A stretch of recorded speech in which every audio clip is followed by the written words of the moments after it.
Assalamualaikum warahmatullahi wabarakatuh. Innal hamdalillah nahmaduhu wa nasta'inuhu wa nastaghfiruh wa na'udzu billahi min shururi anfusina wa min sayyiati a'malina. May yahdihillahu fala mudilla lahu wa may yudlil fala hadiya lahu.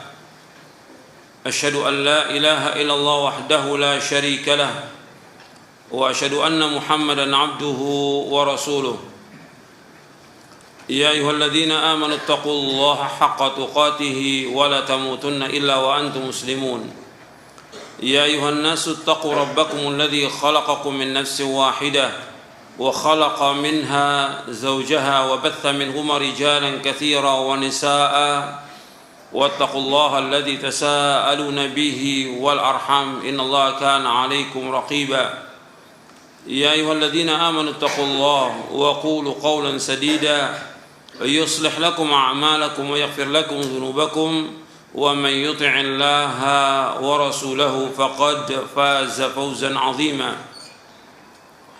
أما بعد فإن أصدق الحديث كتاب الله وخير الهدي هدي محمد صلى الله عليه وعلى آله وسلم وشر الأمور محدثاتها وكل محدثة بدعة وكل بدعة ضلالة وكل ضلالة في النار. Ayolah ikhwah, azakumullah, kepada seluruh jamaah Masjid Nurut Tauhid yang dimuliakan oleh Allah SWT, dan kepada seluruh pemirsa TV Roja dan pendengar dari Roja yang mudah-mudahan dirahmati oleh Allah SWT. Alhamdulillah, kita bersyukur kepada Allah SWT atas segala nikmat yang Allah karuniakan kepada kita, nikmat Islam, nikmat iman, nikmat sehat, nikmat afiat, nikmat dijauhkan oleh Allah dari berbagai macam malapetaka, nikmat diberikan hidayah di atas Islam dan sunnah, nikmat diberikan oleh Allah Ta'ala kesempatan waktu yang luang untuk selalu dan senantiasa menuntut ilmu syar'i. Ikhwan fiddin, azakumullah, kita bersyukur kepada Allah Ta'ala. Kita sudah selesai mengkaji kitab Syarah Aqidah Ahlussunnah wal Jamaah. Akan tetapi ada beberapa poin yang perlu saya mengulangi kembali, karena kajian ini sudah bertahun-tahun, baru selesai pada pekan yang lalu. Karena itu ada beberapa poin, mungkin 2 atau 3 poin yang perlu saya tegaskan kembali, karena ini masalah yang penting yang kita akan bahas pada hari ini, yaitu bab yang kedua dari Syarah Aqidah Ahlussunnah wal Jamaah. Ini mungkin sudah pernah dikaji ya kurang lebih 7 tahun yang lalu ya. Jadi harus diulangi lagi. Terutama yang ikut kajian juga banyak yang baru, yang belum paham. Dan bab kedua ini untuk semuanya, artinya bagi orang yang baru ngaji, bagi talibul ilm, bagi para dai, para ustadz juga harus tahu tentang kaidah ini. Itu bab yang kedua dari Syarah Aqidah Ahlussunnah wal Jamaah di halaman 47, kaidah dan prinsip Ahlussunnah wal Jamaah dalam mengambil dan menggunakan dalil. Artinya manhajul istidlal inda ahli sunnati wal jamaah, manhaj al-istidlal, manhaj dalam mengambil dalil menurut ahli sunnah wal jamaah yang berkaitan dengan masalah i'tiqad dan masalah akidah. Jadi kaidah dan prinsip ahli sunnah wal jamaah dalam mengambil dan menggunakan dalil ini masalah yang penting, yang harus dipahami oleh setiap talibul ilm, setiap penuntut ilmu, dan juga para dai, para ustadz. Karena kaidah ini tempat kita berpijak dalam kita mengambil dalil-dalil dari Al-Quran dan Sunnah, dan juga dalam kita menggunakan dalil tersebut supaya kita tidak sesat. Sebab nanti ahlul bid'ah juga mereka punya kaidah, punya prinsip dalam mengambil dan menggunakan dalil. Saya ambil contoh, kalau dalam akidah salaf, dalam kita mengambil dalil Quran dan Sunnah dan ijma' as-sahabah. Adapun Mu'tazilah umpamanya contoh, dia betul mengambil Quran dan Sunnah, tetapi tidak mengikuti ijma', akan tetapi mereka lebih banyak menggunakan akal. Dan secara umum demikian, apakah itu Mu'tazilah, apakah itu Asy'ariyah maupun yang lainnya, lebih dominan akal, sampai mereka mempunyai prinsip kalau ada Al-Quran atau Sunnah yang bertentangan dengan akal mereka, maka ditolak Quran dan Sunnahnya. Yang dipakai akal oleh mereka, ini sesat, ini sumber bid'ah. Dan begitu juga yang lainnya nanti. Ada yang mengambil dalil bukan dengan Quran, bukan dengan Sunnah, tapi menurut mimpi atau kasyf atau yang lainnya. Ini dalam tarekat, dalam tasawuf, ya sesat. Karena pijakan kita dalam mengambil dalil Quran dan Sunnah dan ijma' as-sahabah. Maka akan dijelaskan di sini ada 10 poin, dan kita lihat waktunya untuk kita bahas kaidah dan prinsip Ahlus Sunnah dalam mengambil dan menggunakan dalil. Yang pertama, sumber akidah adalah kitabullah, Al-Quran, sunnah Rasulullah SAW yang sahih, dan ijma' salafus salih.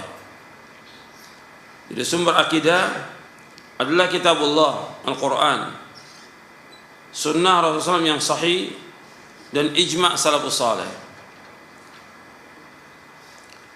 Kalau disebutkan akidah, karena pembahasan kita dalam buku ini pembahasan tentang akidah.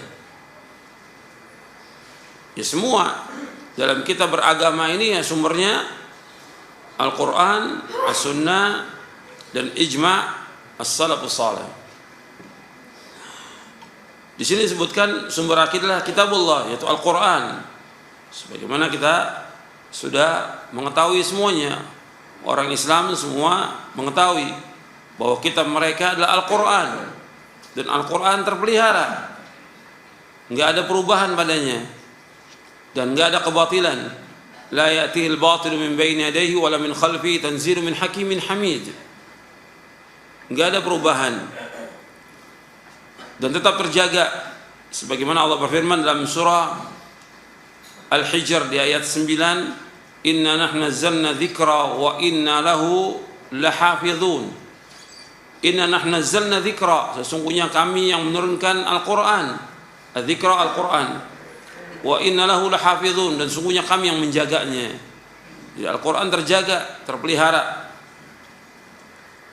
sampai menjelang kiamat, yang kemudian diangkat oleh Allah Subhanahu wa ta'ala. Dan Al-Quran menjelaskan segala sesuatu, tibyanan likulli syai', menjelaskan segala sesuatu. Kita pakai yaitu Al-Quran. Kemudian As-Sunnah Rasulullah SAW yang sahih, dan Sunnah juga merupakan wahyu, sebagaimana Allah berfirman dalam surah An-Najm di ayat 3 dan 4, wa ma yantiqu 'anil hawa in huwa illa wahyu yuha. Dan beliau Muhammad SAW tidak berkata dari hawa nafsunya, melainkan wahyu yang diwahyukan oleh Allah Ta'ala. Dan Nabi juga bersabda SAW dalam hadis yang sahih yang diriwayatkan oleh Abu Daud dan yang lainnya, ala inni utitul kitaba wa mithlahu ma'ahu. Ketahuilah bahwa aku diberikan oleh Allah Ta'ala Alkitab, yaitu Al-Quran, wa mithlahu ma'ahu, dan yang seperti Al-Quran bersamanya. Hadis ini sahih, diriwayatkan oleh Abu Daud dan yang lainnya dari sahabat Miqdam bin Ma'di Karibah. Ala inni utitul kitaba wa mithlahu ma'ahu. Ketahuilah aku diberikan Alkitab dan yang sepertinya bersamanya. Maka para ulama menjelaskan bahwa As-Sunnah juga termasuk wahyu yang terpelihara, yang dijaga oleh Allah Subhanahu wa taala. Karena as-sunnah menjelaskan Quran, menerangkan Al-Quran, menafsirkan Al-Quran, dia tetap terjaga. Karena Al-Quran membutuhkan sunnah untuk penjelasan. Makanya Rasulullah SAW diberikan hak dan wewenang untuk menjelaskan Al-Quran. Rasulullah SAW diberikan hak dan wewenang untuk menjelaskan Al-Quran.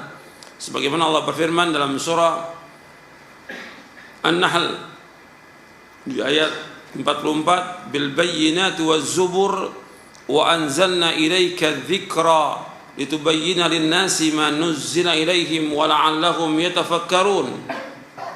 Jangan membawa keterangan-keterangan dan kitab-kitab, kami turunkan Al-Quran kepadamu agar engkau menjelaskan apa yang diturunkan kepada mereka agar mereka berfikir. Bil bayyinati waz zubur wa anzalna ilaika dzikra litubayyana lin-nasi ma nuzzila ilaihim wa la'allahum yatafakkarun.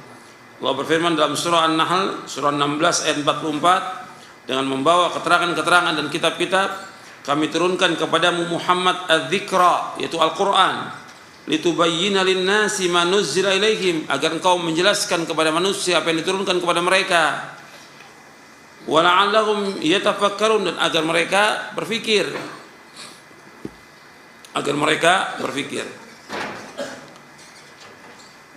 Jadi Rasulullah SAW diberikan hak dan wewenang untuk menjelaskan Al-Quran.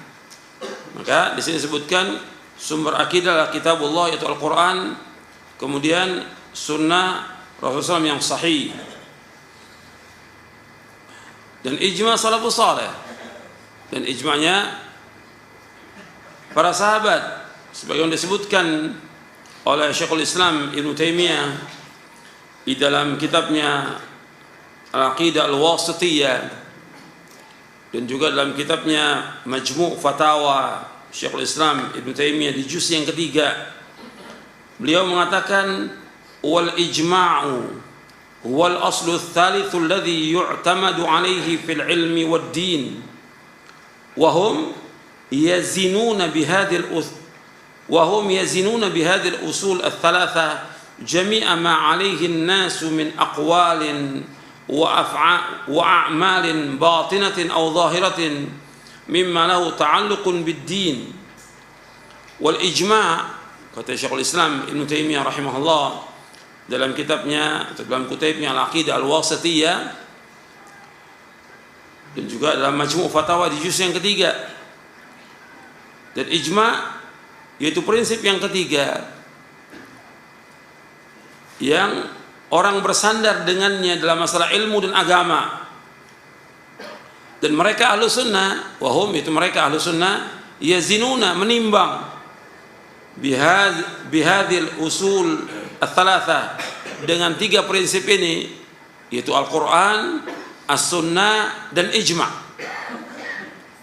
Mereka menimbang dengan tiga ini jami'a ma'alihin nas, yaitu semua apa yang dilaksanakan oleh manusia, yang dilakukan oleh manusia, baik berupa perkataan atau amal, baik amal itu batin maupun zahir, dari apa-apa yang berkaitan dengan agama, ditimbang. Artinya ada enggak keterangannya dari Quran, Sunnah, dan Ijma' salafus saleh. Kata beliau rahimahullah, wal ijma'u alladhi yandabitu huwa ma kana alaihi salafus saleh idh ba'dahum kathura al-ikhtilafu wa intasharat al-ummatu. Ijma' yang terjaga, arti yang terpelihara, yaitu ijma' yang dilaksanakan oleh salafus saleh.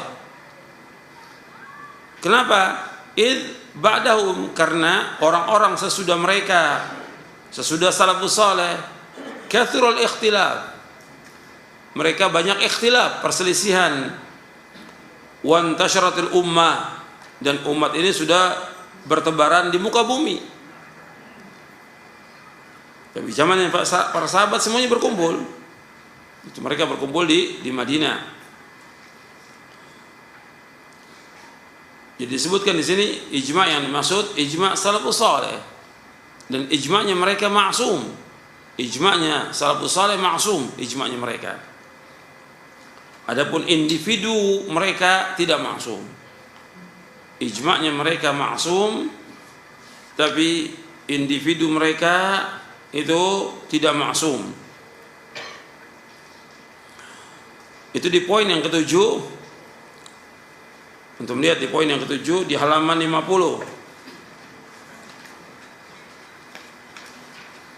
Disebutkan di poin yang ketujuh, Rasulullah SAW adalah ma'sum, dipelihara oleh Allah dari kesalahan. Dan para sahabat radhiyallahu anhum ajma'in secara keseluruhan dijauhkan Allah dari bersepakat di atas kesesatan, sebagaimana sabda Rasulullah SAW, innallaha ta'ala qad ajara ummati min an tajtami'a ala dhalalah. Sesungguhnya Allah Ta'ala telah melindungi umatku dari berkumpul atau bersepakat di atas kesesatan. Hadis ini hasan, diriwayatkan oleh Imam Ibnu Abi Asim dalam kitab As-Sunnah dari sahabat Ka'ab bin Asim Al-Asy'ari, dan dihasankan oleh Syekh Albani dalam silsilah hadis as-sahihah di juz yang ketiga. Jadi ijma'nya sahabat ma'sum, namun secara individu sahabat tidak ada seorang pun dari mereka yang ma'sum. Jadi ini harus kita perhatikan. Jadi ijma'nya sahabat ma'sum, adapun individu sahabat itu tidak ma'sum radhiyallahu anhum ajma'in.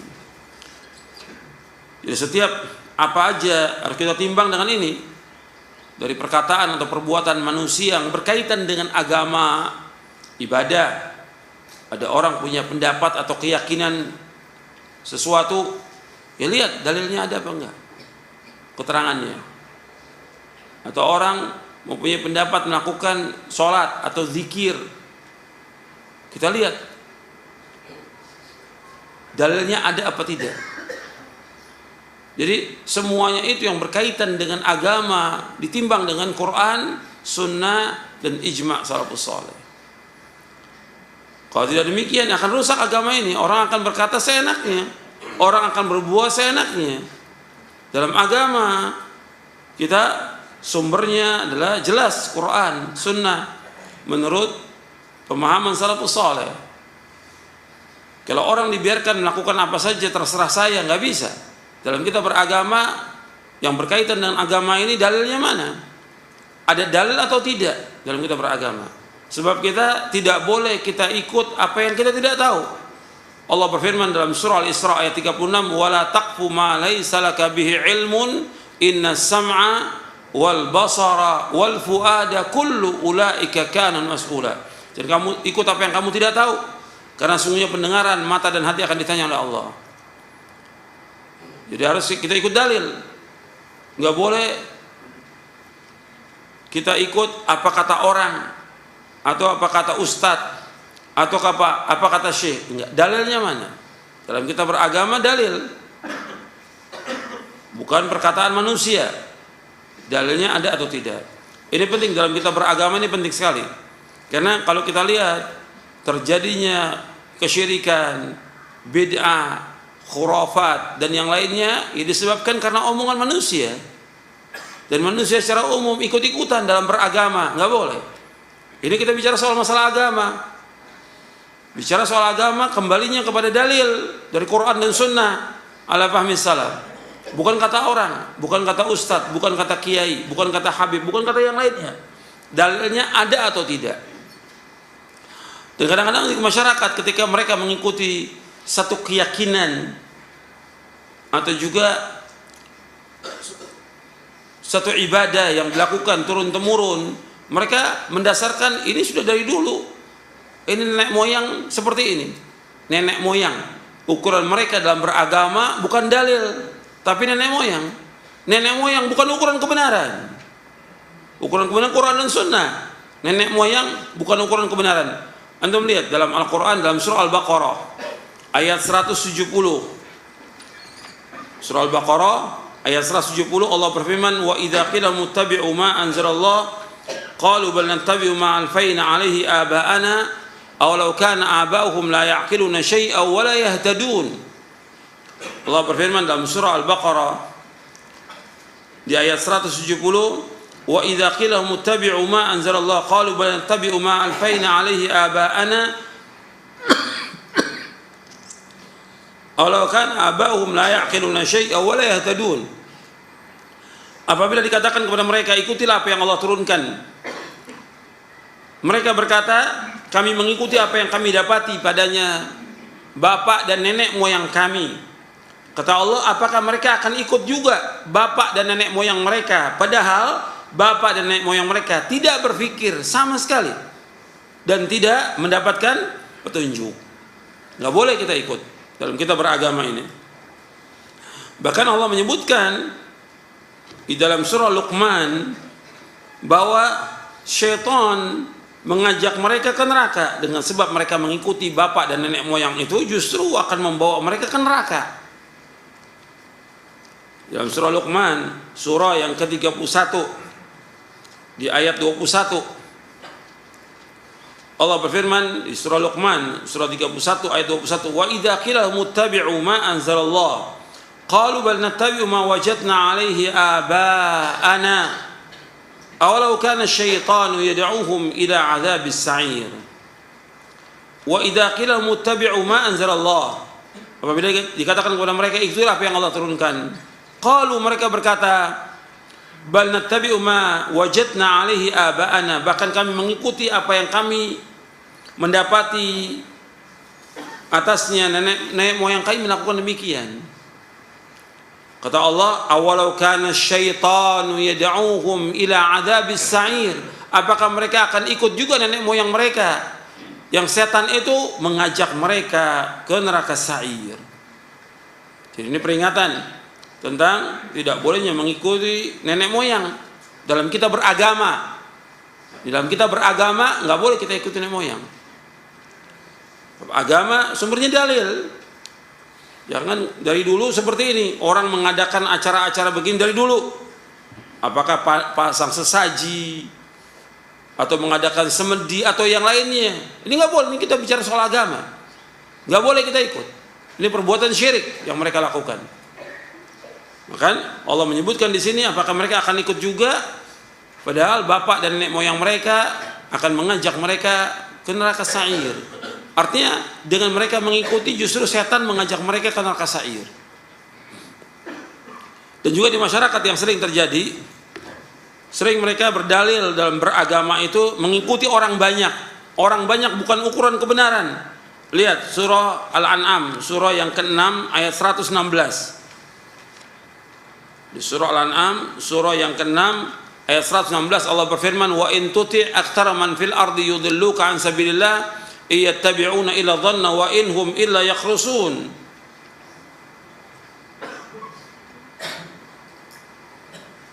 Seandainya kamu mengikuti kebanyakan manusia di muka bumi, niscaya mereka akan sesatkan kamu dari Allah.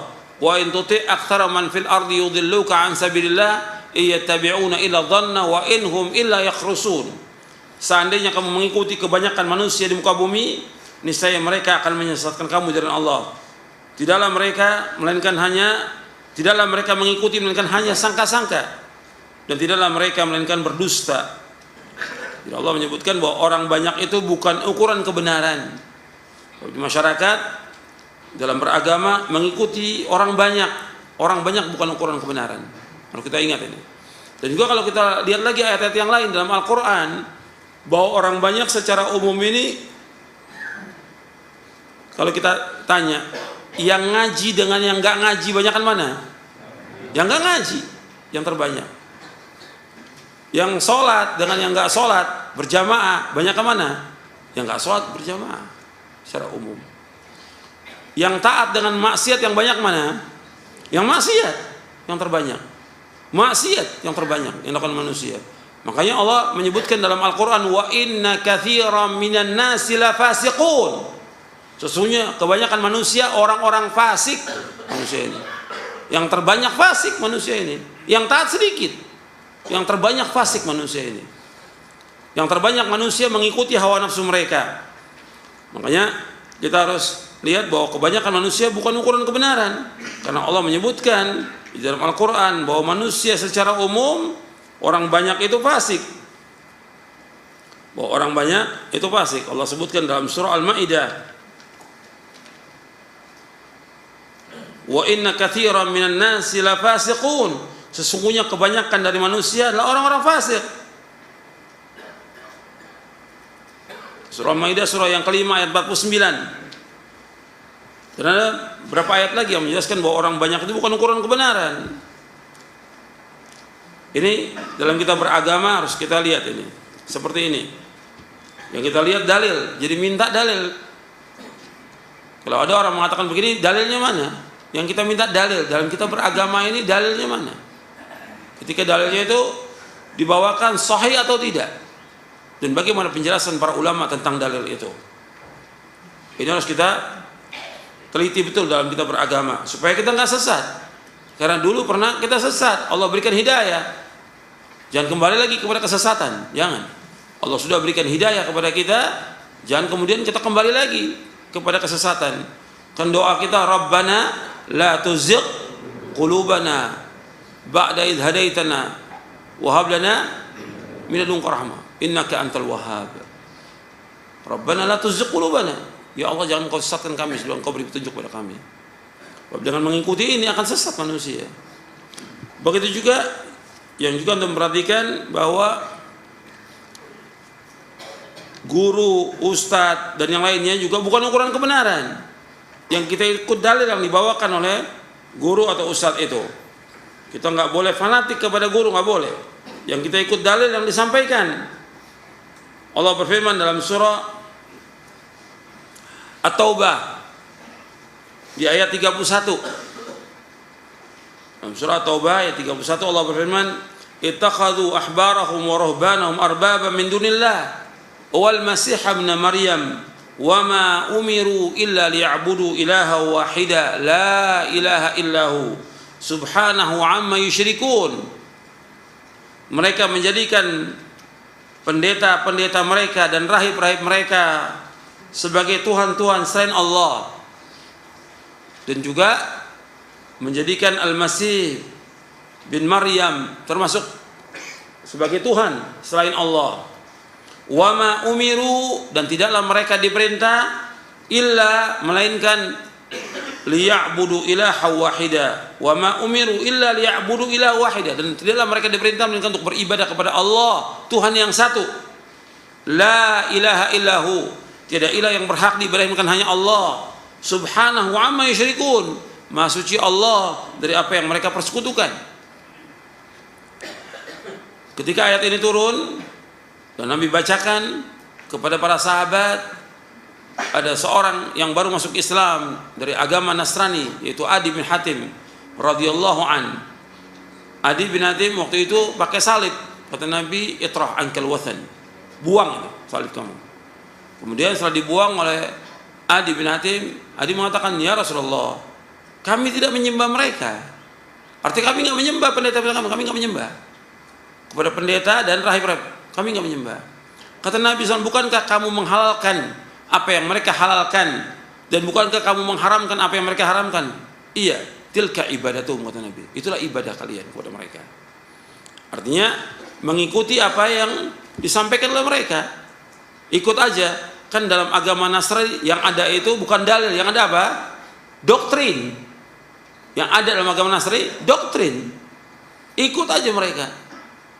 Dikatakan Tuhan itu 3, ikut. Dikatakan Isa anak Tuhan, ikut. Enggak ada dalil.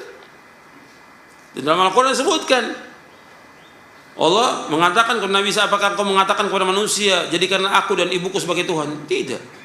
Nabi Isa. Enggak ada dalil yang mereka sebutkan. Ini kebohongan. Kemudian mereka juga mengharamkan apa yang Allah halalkan. Seperti apa? Bagi pendetanya diharamkan, atau biarawatinya diharamkan apa? Menikah. Padahal nikah dihalalkan oleh Allah Ta'ala dalam Al-Quran. Dan Nabi juga SAW menghalalkan. Mereka mengharamkan. Jadi ikut aja. Apa yang mereka katakan ikut. Itu ibadah. Nggak boleh. Makanya kita juga nggak boleh mengikut apa yang dikatakan oleh guru atau ustadz atau yang lain. Yang kita minta apa? Dalilnya ada atau tidak. Itu. Yang kita beragama dalil. Ini penting supaya kita nggak sesat. Sekarang kita masuk yang kedua. Setiap sunnah yang sahih yang berasal dari Rasulullah SAW wajib diterima walaupun sifatnya ahad. Setiap sunnah yang sahih yang berasal dari Rasulullah SAW wajib diterima walaupun sifatnya ahad.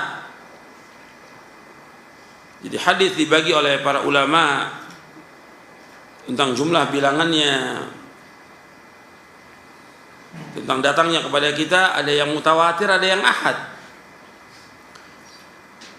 Kalau mutawatir yang diriwayatkan dari banyak perawi dan jumlahnya banyak. Sedangkan hadis ahad, hadis yang tidak mencapai derajat mutawatir. Hadis yang diriwayatkan oleh seorang periwayat lebih, tetapi periwayatannya dalam jumlah yang terhitung.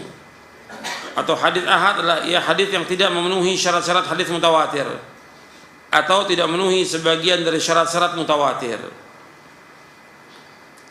Dan penjelasan tentang ini yang mulai membagi tentang hadis ini mutawatir, ahad, diterima dan tidak. Kalau para ulama ahli hadis membagi dari segi datangnya aja kepada kita. Kalau diterimanya semua wajib diterima, mutawatir atau ahad. Ini dibahas di dalam kitab-kitab akidah, karena yang mulai pertama kali mengatakan ahad itu tidak bisa dipakai sebagai hujjah dalam masalah akidah, dikatakan ahad itu dzon, itu yang pertama kali mulai adalah Mu'tazilah. Yang pertama kali mulai itu Mu'tazilah, yang sudah dibantah oleh Imam Asy-Syafi'i rahimahullah, Muhammad bin Idris Asy-Syafi'i rahimahullah dalam kitabnya Ar-Risalah. Imam Syafi'i sudah bantah dalam kitabnya Ar-Risalah tentang orang-orang yang berpendapat tentang hadits ahad ini. Sudah dibantah oleh Imam Asy-Syafi'i di dalam kitabnya Ar-Risalah yang ditahqiq oleh Syekh Ahmad Muhammad Syakir. Jadi Imam Syafi'i rahimahullah sudah menjelaskan tentang wajibnya kita menerima hadis Nabi SAW selama riwayatnya sahih.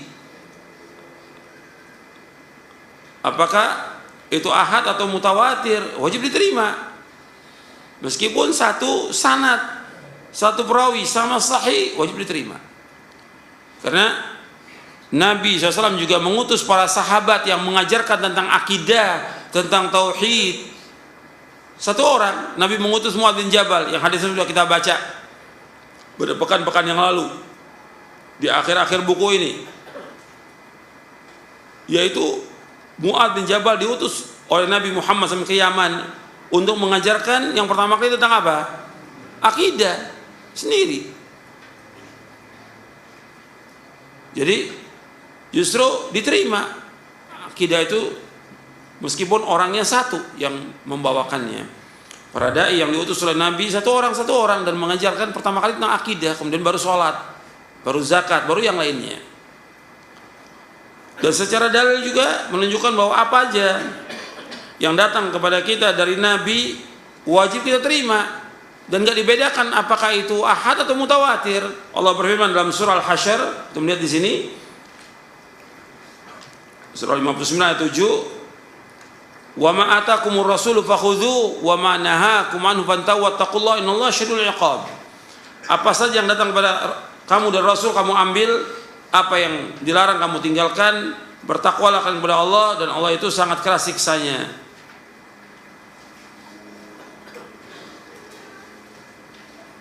Jadi apa yang datang dari Nabi SAW wajib kita terima. Nggak boleh kita bedakan apakah ini ahad, nggak bisa dijadikan hujah dalam akidah, nggak boleh. Kita wajib untuk menerima apa yang datang dari Nabi Shallallahu Alaihi Wasallam. Karena memang nanti akan ada orang-orang yang seperti itu.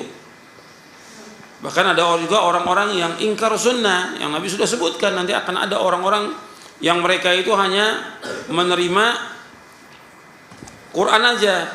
Kalau ini jelas kafir. Kalau orang sudah mengatakan cukup bagi kami Quran aja, maka ini orang ini kafir.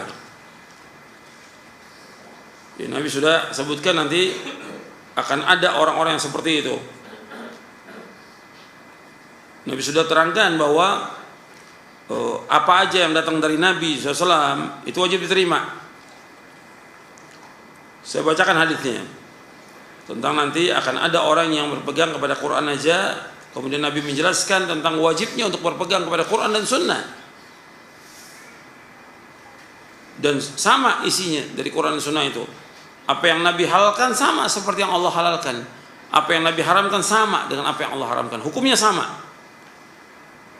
Anil Miqdam bin Ma'di Kariba radhiyallahu anhu qala Rasulullah ala inni utitul kitaba wa mithlahu ma'ahu ala yushiku rajulun syab'an ala arikati yaqulu alaikum bihadzal Qur'an fama wajadtum fi min halalin fahillu wa ma wajadtum fi min haramin faharrimu wa inna ma harrama Rasulullah mithla ma harrama Allah ala la yahillu lakum lahmul himaril ahli wala kullu dhi nabin minas sab' wala luqatatu mu'ahad illa yastaghni anha sahibuha wa man nazala biqaumin fa'alim yaqru wa illam yaqru falahu ay yu'qibahu bimithli qira'ah.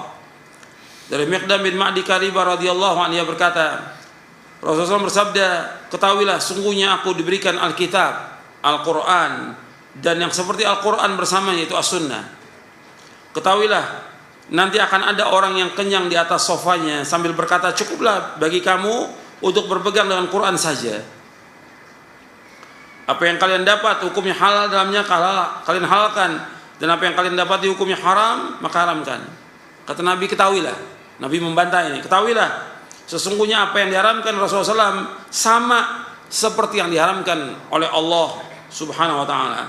Ketahuilah tidak halal bagi kalian keledai negeri, keledai piaraan, dan tiap-tiap bertaring dari binatang buas, dan tidak halal pula barang pungutan kafir mu'ahad kecuali bila pemiliknya tidak memerlukannya. Dan barang siapa yang singgah di satu kaum, maka wajib atas mereka kaum itu untuk memberikan jamuan. Bila mereka tidak memberikan jamuan, maka orang itu boleh mengambil sesuatu dari mereka dengan semisalnya sebagai ganti karena mereka tidak menjamu. Hadis ini sahih diriwayatkan oleh Abu Daud, Ad-Darimi, Ibnu Majah, Ahmad, Ibnu Hibban, At-Tabrani dan Mu'jamul Kabir dan yang lainnya.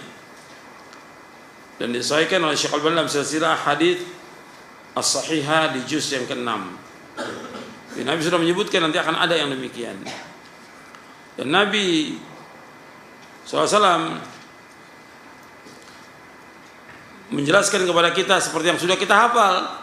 Kata Nabi SAW, inni qad taraktu fikum syai'aini lan tadillu ba'dahu kitab Allah wa sunnati wa lan yatafarraqa hatta yarida alayya al-haud.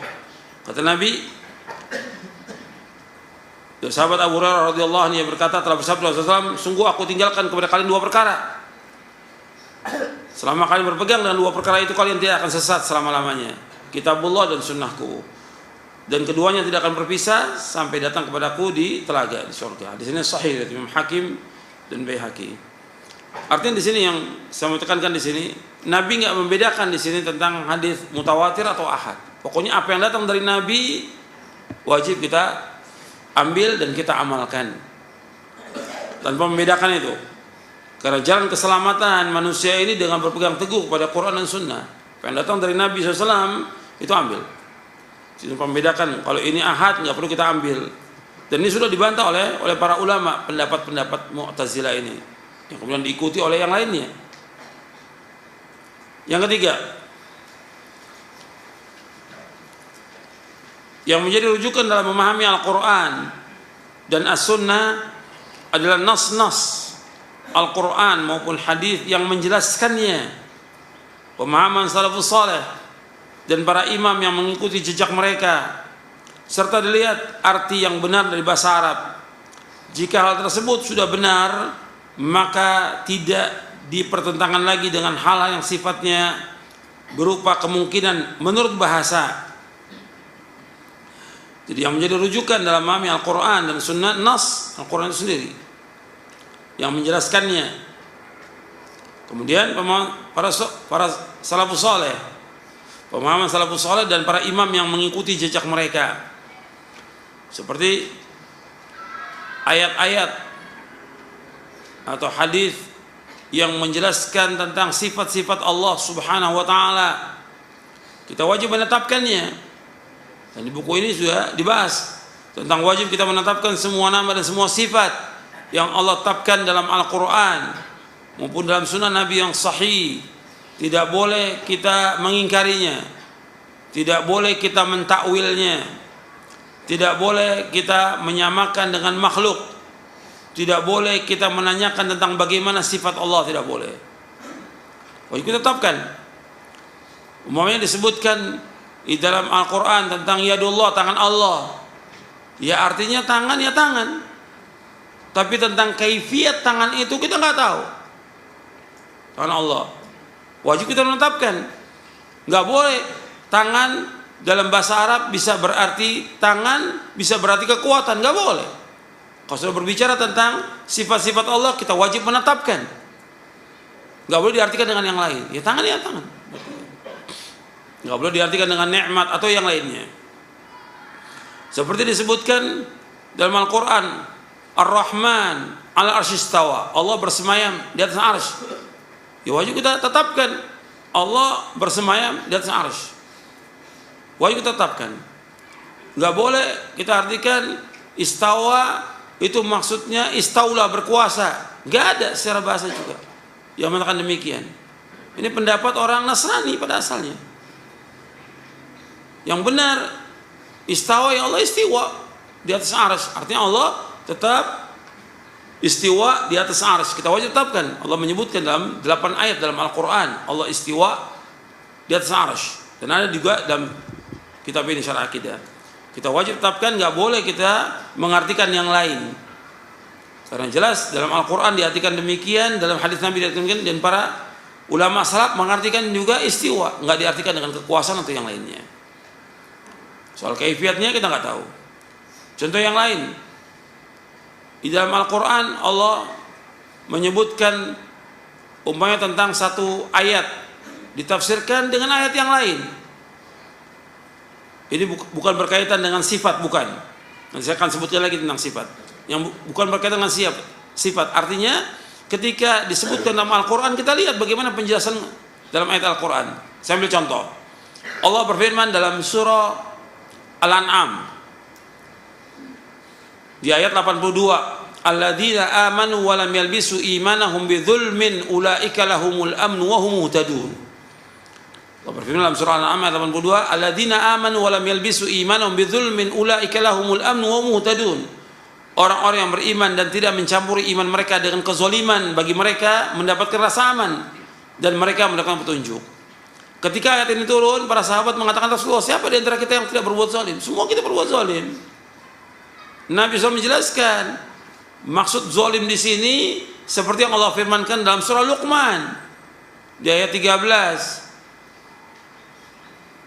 Allah berfirman, inna syirka la zulmun azim. Ya bunayya la tusyrik billah, inna syirka la zulmun azim. Wahai anakku, jangan berbuat syirik. Sesungguhnya syirik itu kezaliman yang besar. Artinya ayat ini dalam surah Al-An'am ditafsirkan, dijelaskan oleh ayat yang lain. Maksudnya kezaliman dalam surah Al-An'am artinya syirik. Ditafsirkan dengan ayat yang lain. Jadi Nabi menyebutkan SAW bahwa arti zalim dalam ayat surah Al-An'am itu 82 maksudnya syirik. Jadi arti lengkapnya dalam surah Al-An'am, alladzina amanu wa lam yalbisu imanahum bidzulmin ulaika lahumul amnu wa muhtadun. Orang-orang yang beriman dan tidak mencampuri iman mereka dengan kesyirikan. Dengan kezaliman maksudnya dengan kesyirikan. Bagi mereka mendapatkan rasa aman dan mereka mendapatkan petunjuk. Artinya orang-orang yang beriman dan tidak mencampuri iman mereka dengan kesyirikan, maka orang itu mendapatkan rasa aman nanti di hari kiamat.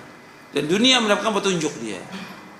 Itu ayat ditafsirkan dengan ayat. Sambil contoh yang lain yang berkaitan dengan ayat sifat atau dengan hadis sifat.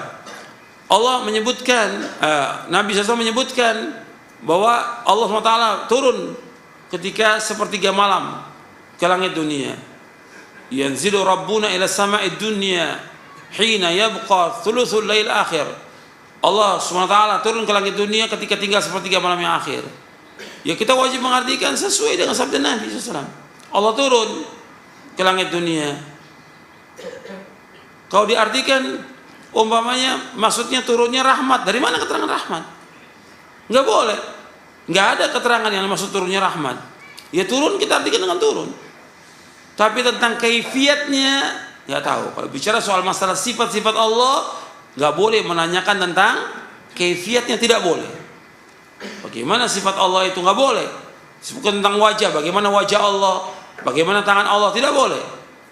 Karena Allah tidak menjelaskan, Nabi juga tidak menjelaskan, nggak boleh kita bertanya, nggak boleh kita bertanya. Makanya ketika Imam Malik rahimahullah ditanya tentang bagaimana istiwanya Allah, marah Imam Malik. Imam Malik mengatakan tentang masalah istiwa, al-istiwa'u ma'lumun wal kaifu majhulun wal imanu bihi wajib was su'alu anhu bid'ah. Artinya istiwa itu maklum, sudah ketahui dalam bahasa Arab tentang istiwa. Tentang kaifiatnya tidak diketahui. Mengimaninya wajib dan menanyakannya bid'ah. Maka dikeluarkan dia dari majelisnya Imam Malik rahimahullah, gurunya Imam Syafi'i, Imam Darul Hijrah. Maka ini harus kita perhatikan. Jadi dalam kita memahami Quran dan Sunnah, ya dalilnya Quran dulu, penjelasan Quran. Kemudian setelah itu Sunnah dan penjelasan ulama salaf dan para imam yang mengikuti mereka. Tapi ini penjelasannya harus jelas dengan dalil. Tidak boleh orang menjelaskan Quran dengan ra'yu, nggak boleh. Pasti sesat. Pasti sesat. Seperti orang-orang Syiah, ini mereka jelas-jelas sesat sudah menyimpang. Karena termasuk firqah-firqah yang awal-awal yang menyempal dari Shiratal Mustaqim.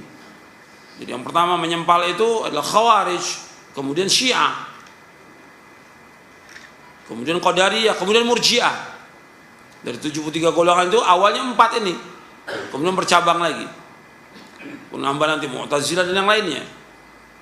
Ya Syiah seperti mereka menafsirkan dengan penafsiran yang keji. Dalam surah Al-Baqarah, kalimat antadzbahu baqarah, kata mereka Baqarah itu maksudnya Aisyah. Kalau kamu menyembelih Al-Baqarah maksudnya Aisyah. Ini tafsir yang keji dan enggak pernah ada yang seperti ini. Ini sesat. Kemudian juga orang-orang tasawuf menafsirkan bahwa Quran itu ada yang zahir, ada yang batin. Ini juga sesat. Nggak ada, semuanya jelas Al-Quran ini. Orang bisa memahami semuanya karena Allah menurunkan Al-Quran untuk dipahami. Sampai Allah mengatakan, afala yatadabbaruna al-Quran am ala qulubin aqfaluha. Apakah mereka tidak mentadabburkan isi Al-Quran atau hati mereka itu terkunci? Artinya mudah dalam memahami Al-Quran, mudah sekali. Untuk jadi peringatan juga mudah, sampai Allah mengulang-ulang. Walaqad yassarna al-Qur'ana lidzikri fahal min muddakir. Sungguh kami telah mudahkan Al-Quran sebagai peringatan. Apakah ada orang yang mau ingat? Jadi yang menjadi rujukan dalam kita memahami Al-Quran dan Sunnah, nas Al-Quran itu sendiri. Kemudian hadis Nabi SAW dan pemahaman salafus saleh, kemudian imam yang mengikuti jejak mereka. Kemudian baru dilihat dari yang benar dari bahasa Arab. Jika hal tersebut sudah benar, maka tidak boleh dipertentangkan lagi dengan hal yang sifatnya berupa kemungkinan merubah bahasa. Kalau ada penafsiran dari Quran, dari ulama salaf, kita mengambil yang paling kuat dari penafsiran itu. Kalau umpamanya ada 2 pendapat, ya kita mengambil 2 pendapat yang paling kuat. Jangan kita tambah lagi dengan ketiga, cukup dengan 2 itu. Kalau umpamanya ada 4, ya kita ambil yang paling kuat. Atau 4 itu bisa disatukan, 4 itu, ya cukup. Saya ambil contoh. Seperti Al-Hafidz Ibnu Katsir ketika menjelaskan ayat Ihdinas siratal mustaqim. Ya Allah, tunjukilah kami ke jalan yang lurus. As-sirat al-mustaqim dijelaskan oleh para sahabat dan tabi'in. Yang pertama menjelaskan makna siratal mustaqim, artinya Al-Quran. Kemudian ada juga yang menafsirkan Al-Islam. Ada juga yang menafsirkan dengan Al-Haq, kebenaran. Ada juga yang menafsirkan dengan Abu Bakar dan Umar. 4 penafsiran. Kata Ibnu Katsir, 4 ini enggak bertentangan. Jadi siratal mustaqim diartikan dengan kebenaran. Yang kedua ditafsirkan dengan siratal mustaqim yaitu Islam. Yang ketiga ditafsirkan siratal mustaqim yaitu Al-Quran. Dan yang keempat tafsirkan dengan Abu Bakar Umar. Tidak bertentangan. 4 ini tidak bertentangan. Kenapa? Karena orang yang ingin mencari kebenaran, ingin mendapatkan kebenaran, kebenaran itu adanya dalam Islam. Kemudian Islam itu sumbernya Quran dan Sunnah. Meskipun disebutkan di sini cuma Quran aja, maksudnya Quran dan Sunnah. Sebab nggak bisa orang berpegang hanya dengan Quran aja. Quran dan Sunnah. Yang keempat, yaitu Al-Quran dan Sunnah harus dipahami dengan pemahaman siapa? Salafus Shalih, para sahabat. Tokohnya para sahabat siapa? Abu Bakar dan Umar. Nggak bertentangan. Paham ya? Jadi makna siratal mustaqim dijelaskan oleh Al-Hafidz Ibnu Katsir. Nanti Anda bisa lihat dalam tafsir Ibnu Katsir. Ketika menjelaskan ayat atau menjelaskan surah Al-Fatihah di awal-awal, ketika menjelaskan siratal mustaqim disebutkan 4 penafsiran. Kata beliau, ini enggak bertentangan. Karena orang yang mencari kebenaran adanya dalam Islam. Islam sumbernya Quran dan Sunnah. Quran dan Sunnah ditafsirkan dengan penjelasan para sahabat. Tokohnya para sahabat siapa? Abu Bakar Umar. Dan Nabi juga bersabda SAW, kata Nabi, iqtadu billadaini min ba'di Abi Bakar wa Umar. Dan akan mengikuti 2 orang sesudah wafatku, yaitu Abu Bakar dan Umar radhiyallahu anhuma. Enggak bertentangan. Jadi selalu dalam kita berpijak, dalam kita berpegang, itu kita lihat dalil bagaimana penjelasan Quran, bagaimana penjelasan sunnah Nabi SAW, supaya kita selamat.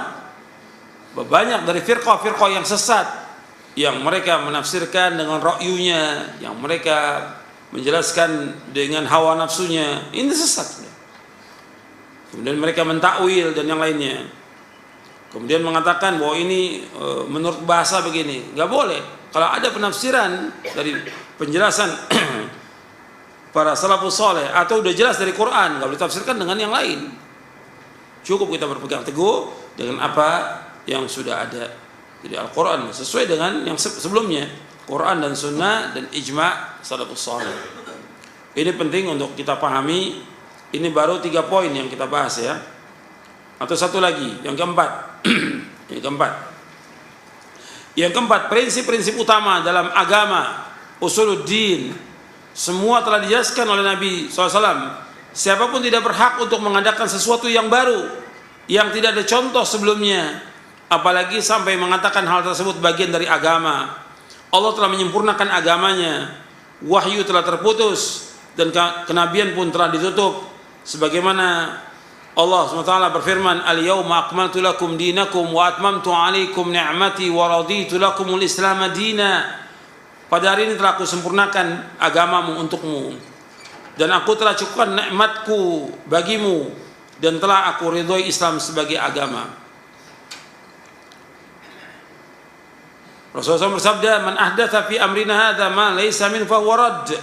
Barang siapa mengadakan dalam urusan agama kami sesuatu yang bukan dari bagian darinya, maka amalannya tertolak. Di sini Sahih Bukhari dan Muslim dari sahabat Aisyah radhiyallahu anha. Jadi prinsip utama dalam agama ini semua telah dijelaskan oleh Nabi Muhammad SAW. Jadi nggak boleh orang mengadakan sesuatu yang baru dalam agama. Ini penting ini. Dalam kita beragama ini penting. Bahwa agama sudah sempurna. Sempurna agama Islam. Yang membawa manusia ke surga, Nabi sudah jelaskan. Yang membawa manusia ke neraka, Nabi sudah jelaskan. Sebagaimana disebutkan dalam hadis yang diriwayatkan oleh Imam At-Tabrani dari sahabat Abu Dzar Al-Ghifari radhiyallahu anhu, Nabi bersabda SAW, "Ma baqiya syai'un yuqarribu minal jannati wa yuba'idu minan nari illa wa qad buyyina lakum." Tidak tersisa sedikit pun apa saja yang membawa kalian ke surga dan membawa kalian ke neraka, melainkan sudah dijelaskan kepada kalian. Sempurna agama Islam ini. Maka orang nggak boleh menambah-nambah lagi sesuatu yang baru dalam agama ini. Islam sudah sempurna. Nggak boleh. Semua Nabi sudah jelaskan. Makanya ketika ada orang bertanya, kepada Salman Al-Farisi, Salman Al-Khair radhiyallahu an. Orang-orang musyrikin, kaum musyrikin menanyakan, apakah Nabi kamu mengajarkan kepada kamu segala sesuatu sampai tentang tata cara buang air? Dijawab oleh Salman Al-Farisi radhiyallahu an, ajal, iya. Artinya Nabi mengajarkan kepada kami segala sesuatu sampai tentang tata cara buang air. Hadis ini sahih diriwayatkan oleh Imam Muslim. Kalau tata cara buang air diajarkan oleh Nabi, nggak mungkin Nabi nggak mengajarkan tentang akidah, nggak mungkin. Nggak mungkin Nabi nggak mengajarkan tentang tauhid, nggak mungkin. Nggak mungkin Nabi tidak mengajarkan kepada manusia tentang bagaimana beribadah kepada Allah dengan benar. Nggak mungkin Nabi nggak ajarkan.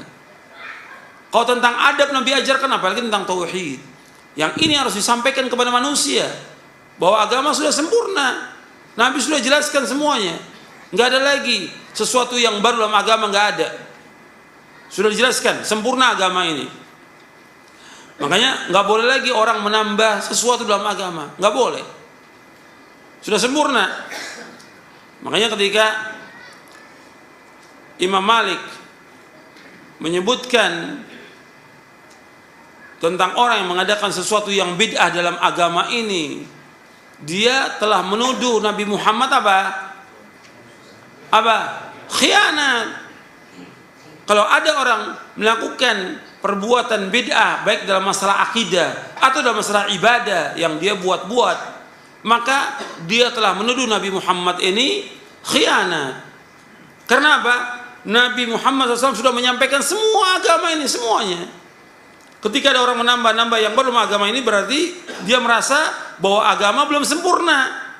Nabi belum menyampaikan semua, sehingga dialah sebagai seorang yang paling sempurna. Kenapa? Dia menambah agama ini. Ini sesat yang seperti ini. Makanya dikatakan oleh Imam Malik rahimahullah, man ibtada'a fil islami bid'atan yaraha hasanatan faqad za'ama anna Muhammadan sallallahu alaihi wasallam khana risalah. Fa inna Allah yaqul al-yawma akmaltu lakum dinakum wa atmamtu alaikum ni'mati wa raditu lakumul islam dina. Fama lam yakun yawma idzin dina fala yakun al-yawma dina. Dijelaskan oleh Imam Malik rahimahullah yang dimuat oleh Imam Asy-Syatibi dalam kitabnya Al-I'tisam. Barang siapa mengadakan sesuatu yang baru dalam agama ini, yang baru dalam agama yang enggak dicontohkan Nabi, yang dia menganggap bahwa ini hasanah, dia mengadakan suatu bid'ah yang dianggap ini hasanah, maka sungguh dia telah menuduh Nabi Muhammad SAW khianat dalam risalah. Karena Allah berfirman, pada hari ini aku sempurnakan bagimu agamamu, aku telah cukupkan nikmatku atasmu, dan aku ridho Islam menjadi agama bagimu. Apa yang tidak menjadi agama pada zaman Nabi SAW, maka sekarang pun tidak menjadi agama. Ini perkataan jelas dari Imam Malik rahimahullah, Imam Darul Hijrah, gurunya Imam Syafi'i, yang dimuat oleh Imam Asy-Syatibi dalam kitabnya Al-I'tisam. Apa yang tidak menjadi agama pada zaman ini, sekarang pun tidak menjadi agama.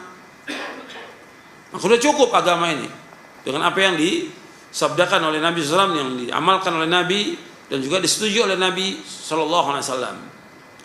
Jadi harus kita ingat bahwa agama sudah sempurna. Nggak boleh orang menambah-nambah yang baru dalam agama ini. Karena orang menambah yang baru dalam agama berarti dia apa? Menuduh Nabi Muhammad khianat. Sudah sempurna semua dalam masalah akidah, ibadah, akhlak, muamalah dan yang lainnya sudah sempurna. Orang nggak boleh menambah-nambah dan nggak boleh mengadakan yang baru dalam agama ini. Sudah sempurna.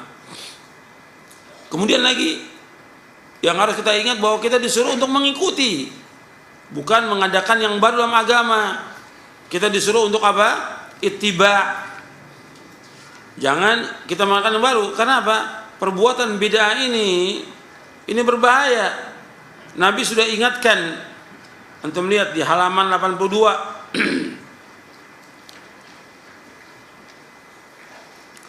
Di halaman 82 dalam buku Syarah Aqidah Ahlussunnah wal Jamaah, Rasulullah SAW telah menyampaikan semua risalah. Tidak ada satupun yang ditinggalkan. Beliau SAW telah menunaikan amanah dan menasihati umatnya. Kewajiban seluruh umat mengikuti petunjuk Nabi Muhammad SAW, karena sebaik petunjuk Nabi Muhammad SAW dan sebagai perkara adalah yang diadakan. Wajib bagi seluruh umat Islam untuk mengikuti beliau sallallahu alaihi wasallam dan tidak berbuat bid'ah serta tidak mengadakan perkara-perkara yang baru, karena setiap yang baru agama adalah bid'ah dan setiap bid'ah adalah sesat. Nabi bersabda sallallahu alaihi wasallam, "Wa iyyakum muhdatsatil umur fa inna kulla muhdatsatin bid'ah wa kulla bid'atin dhalalah."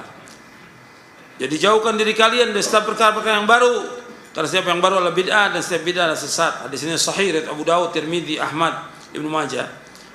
Jadi setiap yang baru adalah bid'ah, setiap bid'ah sesat. Nabi yang mengatakan demikian sallallahu alaihi wasallam. Dan ketika orang mengamalkan perbuatan bid'ah itu, maka amalnya diterima atau ditolak? Ditolak. Nabi bersabda sallallahu alaihi wasallam, "Man ahdatsa fi amrina hadza ma laysa minhu fa huwa raddun." Barang siapa mengadakan sesuatu yang baru dalam agama kami yang enggak ada contohnya, tertolak. Hadis ini sahih dari Bukhari, Muslim dan yang lainnya dari sahabat Aisyah radhiyallahu anha. Juga dalam riwayat Muslim, "Man amila amalan laisa alaihi amruna fa huwa raddun." Jadi enggak boleh orang mengadakan yang baru dalam agama ini. Dan juga bid'ah ini akan membawa manusia ke neraka. Nabi mengancam, kullu bid'atin dhalalah wa kullu dhalalatin finnar. Setiap bid'ah itu sesat dan setiap kesesatan tempatnya neraka. Dan juga Ibnu Umar menjelaskan, kullu bid'atin dhalalah wa in ra'ahan nasu hasanatan. Setiap bid'ah adalah sesat meskipun manusia memandang baik. Jadi meskipun orang menganggapnya apa? Hasanah.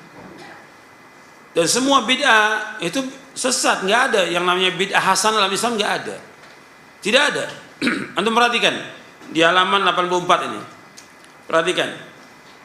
Nabi bersabda SAW, kullu bid'atin dhalalah wa kullu dhalalatin finnar. Setiap bid'ah itu sesat dan setiap kesesatan tempatnya neraka. Antum perhatikan di sini ada kalimat kullu dua kali. Kullu bid'atin dhalalah wa kullu dhalalatin finnar. Saya ambil di bagian akhir, antum perhatikan.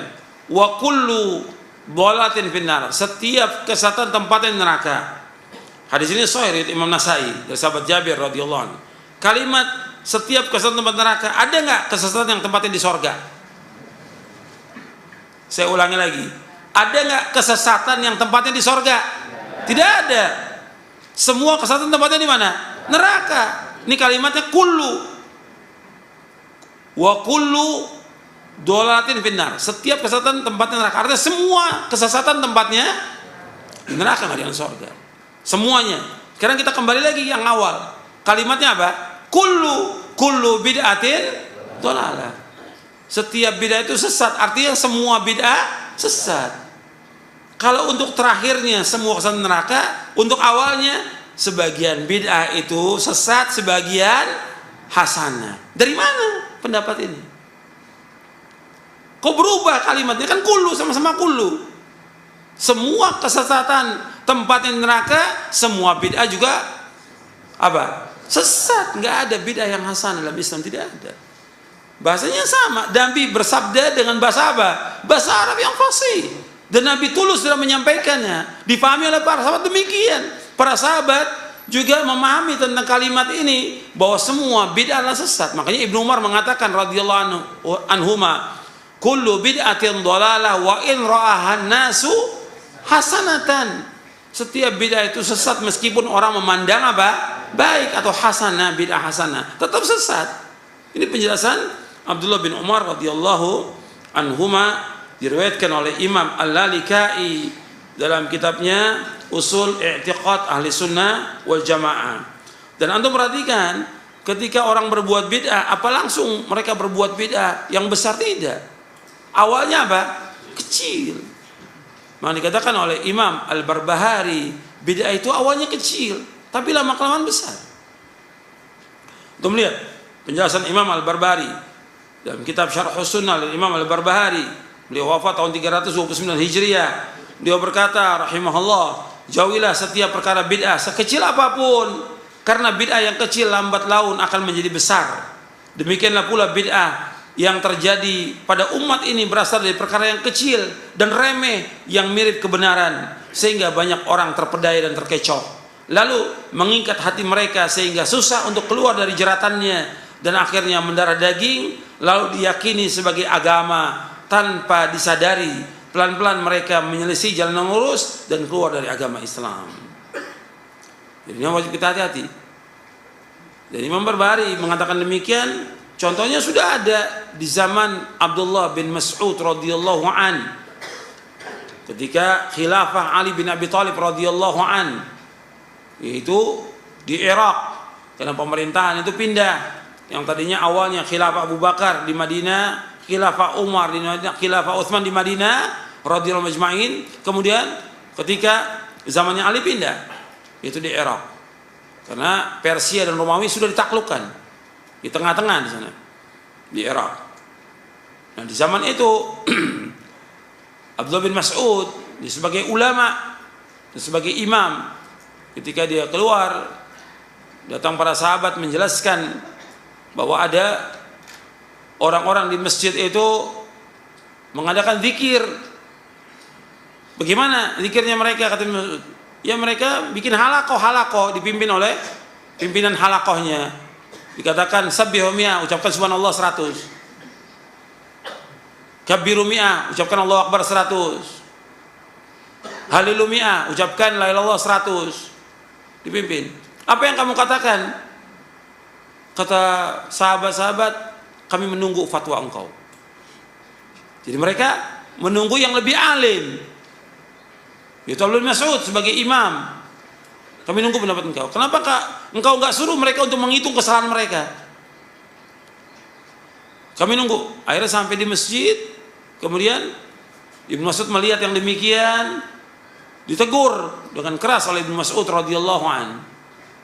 Kata Ibnu Mas'ud, kalian kenapa menghitung seperti ini? Para sahabat nggak ada yang contohkan demikian. Yang dijadikan dalil oleh Ibnu Mas'ud, sahabat nggak ada yang melakukan seperti ini, tidak ada di zaman Nabi SAW. Nggak ada. Kenapa kalian nggak menghitung kesalahan kalian? Kata mereka menjawab, kami nggak mengendaki kecuali kebaikan. Kami nggak mengendaki kecuali kebaikan. Apa kata Ibnu Mas'ud radhiyallahu anhu? Wa kam min muridin lil khairi lan yusibahu. Betapa banyak orang-orang yang mengendaki kebaikan tidak sesuai dengan sunnah. Kemudian perawi hadis itu, ini hadis sahih diriwayatkan Imam Darimi dalam sunannya. Dikatakan bahwa orang-orang ini yang tadinya zikir 100 orang ini, yang punya halakoh zikir ini, yang Nabi nggak contohkan, sahabat nggak mencontohkan. Akhirnya apa? Dia bergabung dengan Khawarij.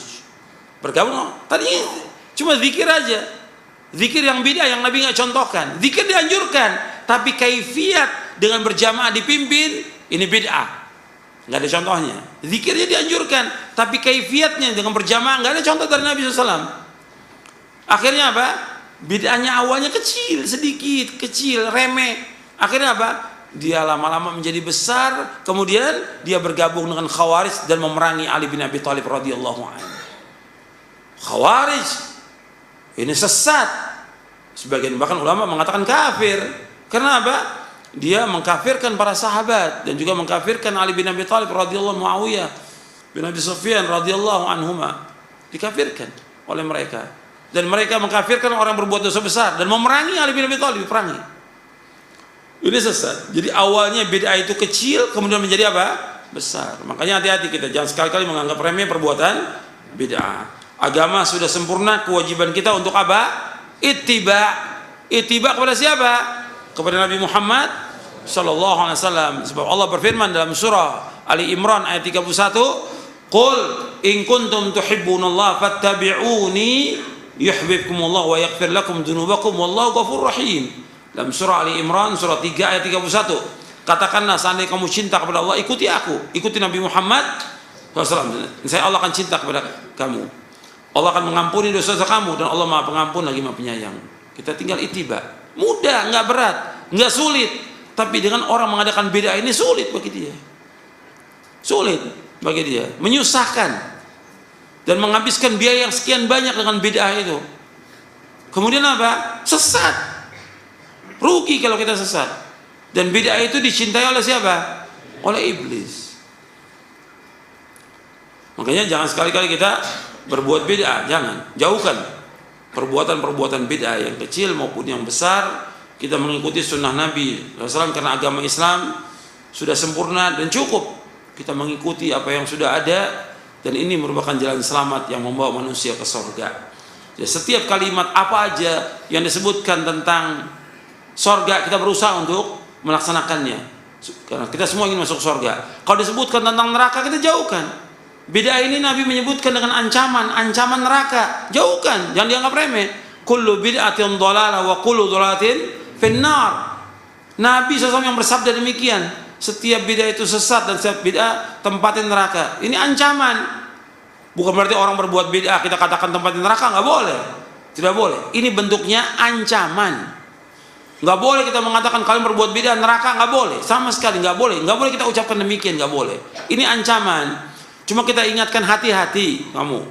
Dengan kamu berbuat bid'ah, ini kamu akan merasa bahwa kamu lebih baik dari Rasulullah SAW. Karena agama sudah sempurna. Dan kamu melakukan sesuatu yang Nabi nggak contohkan, nanti lama-kelamaan akan membawa kalian ke neraka. Jadi kita cuma memberikan peringatan. Ya sampai di sini dulu kajian kita. Wassalamualaikum Nabi Muhammadin sallallahu alaihi wa ala alihi wasallam.